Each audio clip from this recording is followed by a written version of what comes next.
WXCO 98.9, Wausau's real news and great conversation. Here's your Daily News Roundup.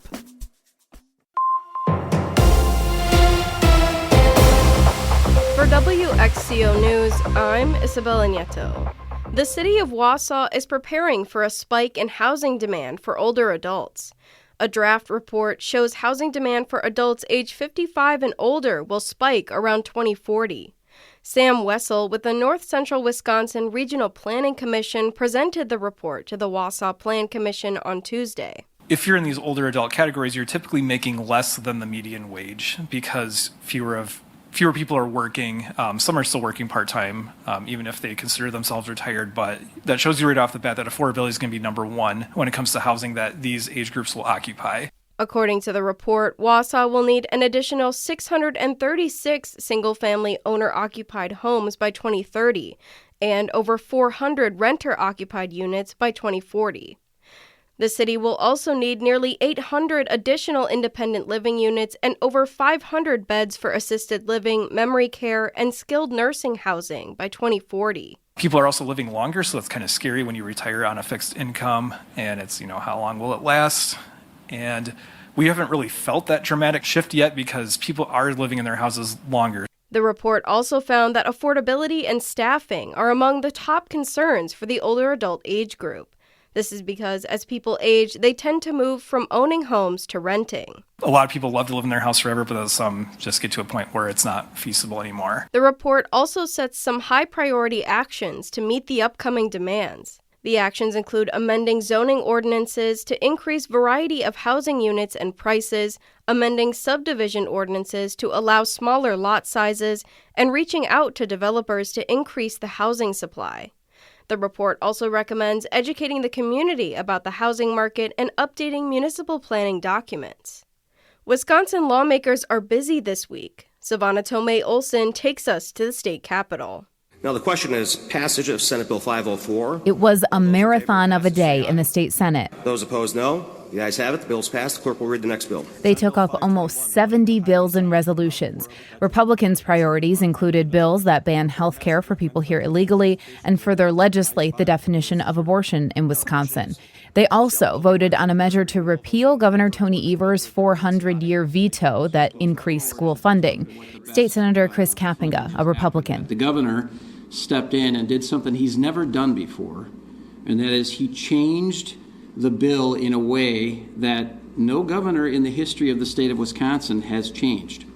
And that's very concerning for us because the legislature is where the voice of the people is supposed to take place. As part of the Republican-authored budget, Wisconsin schools are getting increases for special education funding, but no increase in general state aid. Democrats say Republicans' priorities don't address high costs people all over the state are feeling, and that includes in our schools, where more and more districts are proposing referendums just to keep the lights on. Democratic State Senator Chris Larson. You've decided to raise property taxes across the state, and you did it in a way where you're forcing the local school boards to make up the difference.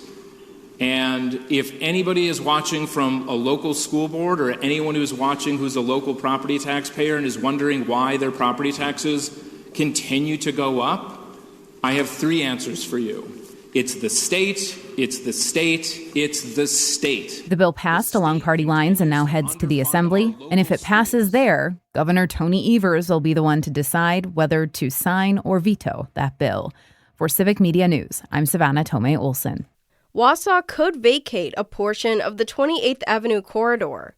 That means the city's map would be amended to remove the roadway alignment completely. The roadway would not be available for public use, and ownership would be transferred to Marathon County. According to Tuesday's meeting materials, the county intends to sell the land. The sale would return the land to the tax roll.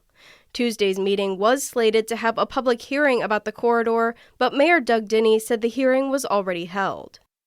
You can do some holiday shopping at the Marathon County Humane Society's Holiday Market.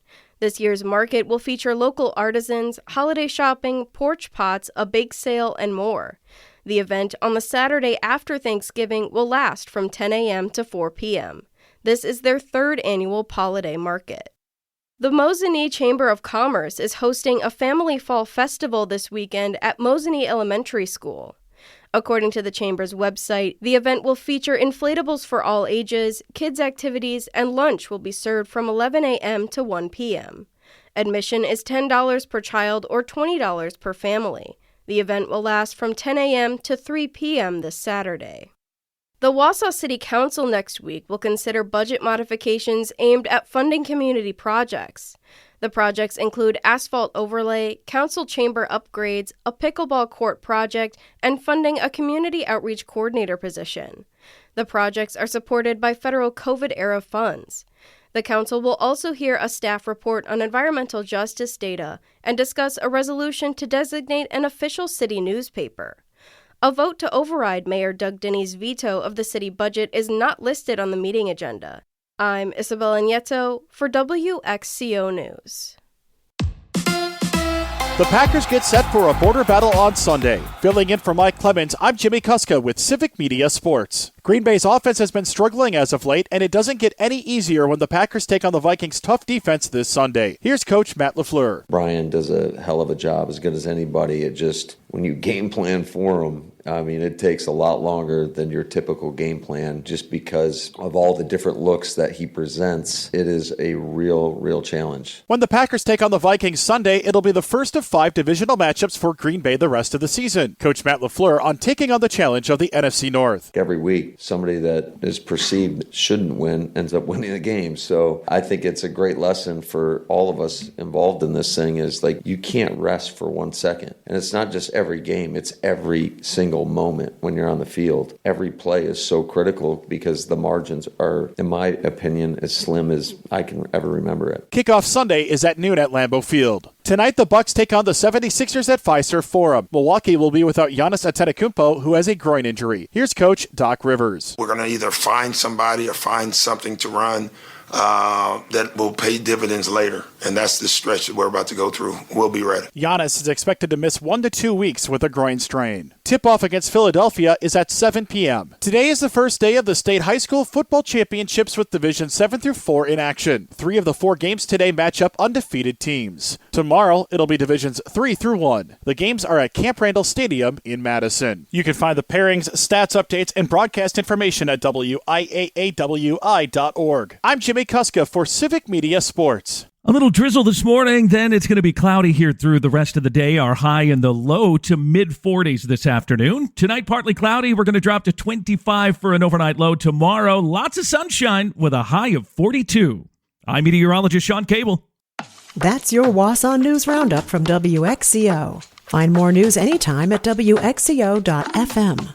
Subscribe to this podcast on Spotify, Apple, or wherever you find your podcasts.